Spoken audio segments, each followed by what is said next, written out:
ওয়াদারু যাহিরাল ইসমি ওয়া বাতিনাহ, অতএব প্রকাশ্য গুনাহ অপ্রকাশ্য গুনাহ সব গুনাহ পরিত্যাগ করো। আল্লাহ পাক বলেন জারু যাহিরাল ইসমি ওয়া বাতিনাহ, প্রকাশ্য গুনাহ এবং গোপনীয় গুনাহ দোনো গুনাহই তোমরা পরিহার করো।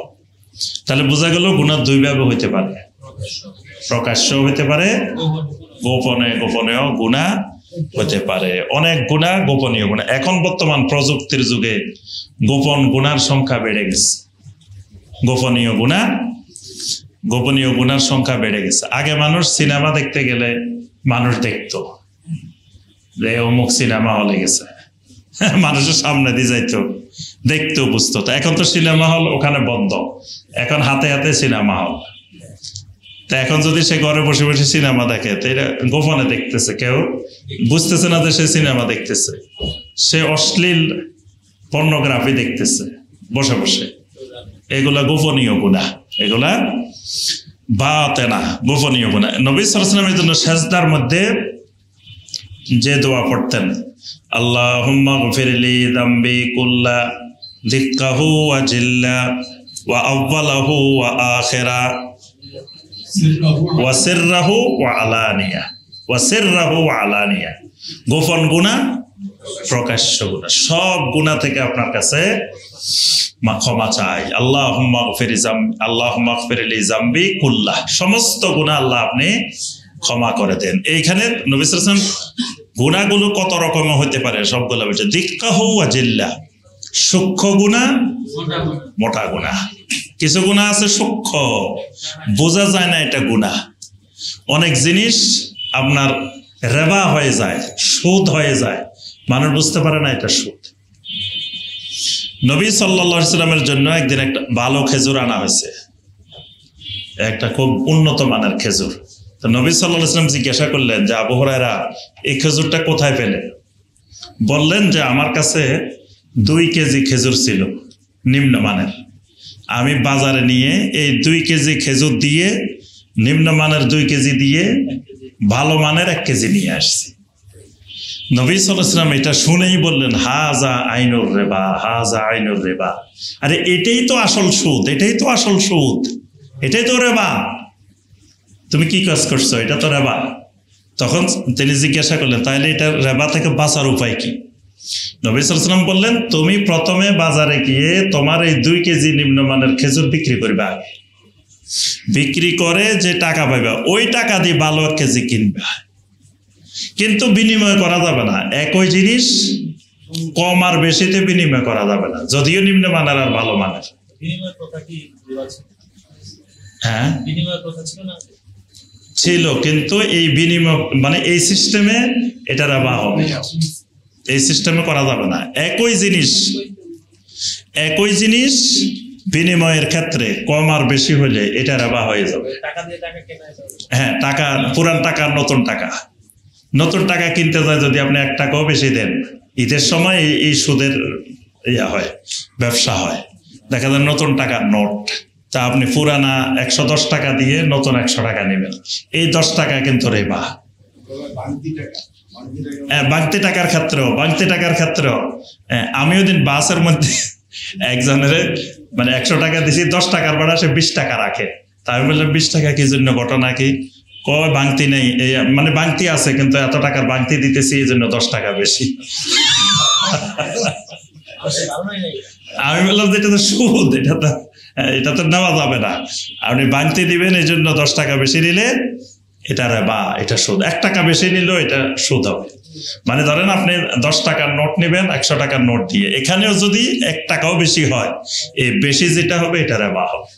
এরকম সূক্ষ্ম গুনাহ আছে, সূক্ষ্ম গুনাহ আরো অনেকগুলো আছে।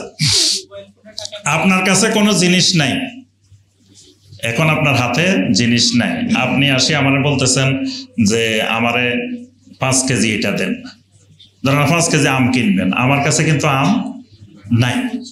এখন আপনি আমাদের টাকাও দিচ্ছেন, সবে দিচ্ছেন, আমি চিন্তা করতেছি কি যে অন্য জায়গা থেকে আনি আপনারা দিব, এটা হারাম আমার জন্য, এই বেচা কিনা জায়েজ হয় না, এটা হারাম হয়ে গেছে।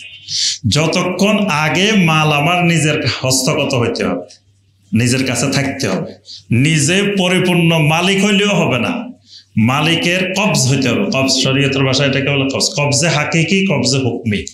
একটা হলো একেবারে আমার হস্তগত, আরেকটা হলো ব্যাংকে আছে, আমার মালিকানায় আছে, এরকম হাকিকি হুকমি।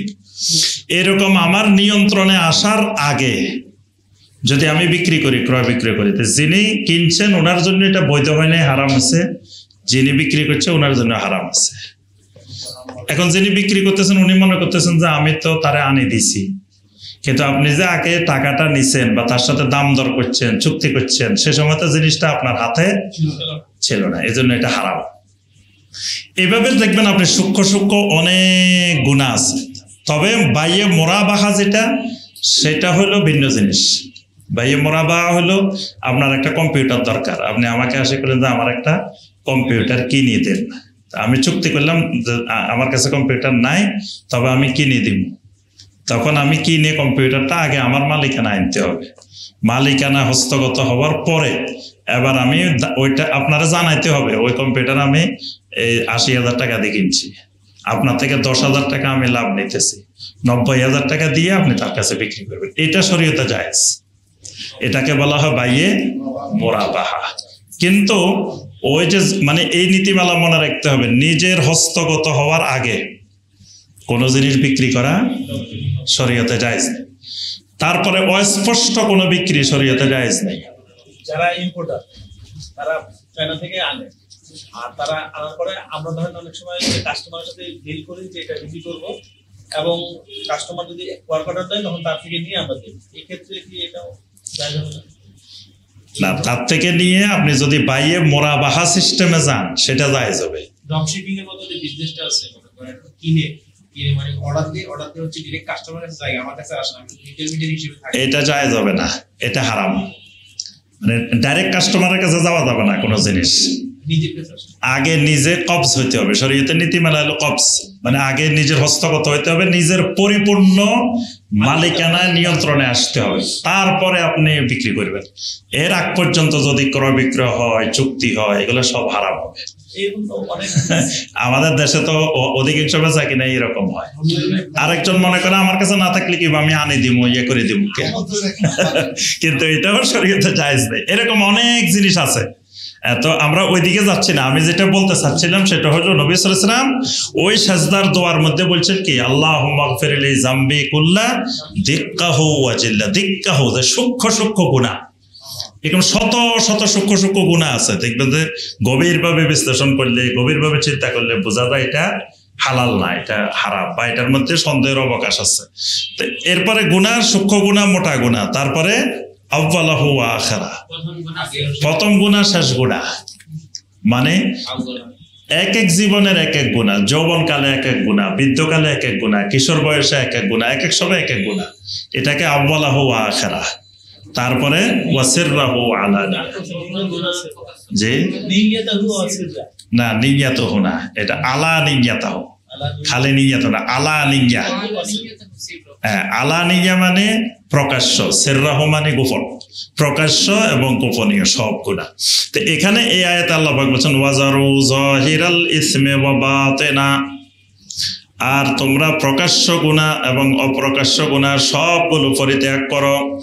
ইন্নাল্লাযীনা ইয়াকসিবুনাল ইসমা সায়ুজজাউনা বিমা কানু ইয়াখতারিফুন, অবশ্যই যারা গুনাহ উপার্জন করে, সায়ুজজাউনা বিমা কানু ইয়াখতারিফুন, অচিরেই তাদেরকে প্রতিদান দেওয়া হবে যা কিছু তারা উপার্জন করেছে, যা কামাই করেছে, অতি শীঘ্রই এটার প্রতিদান, এটার যাদা তারা পেয়ে যাবে।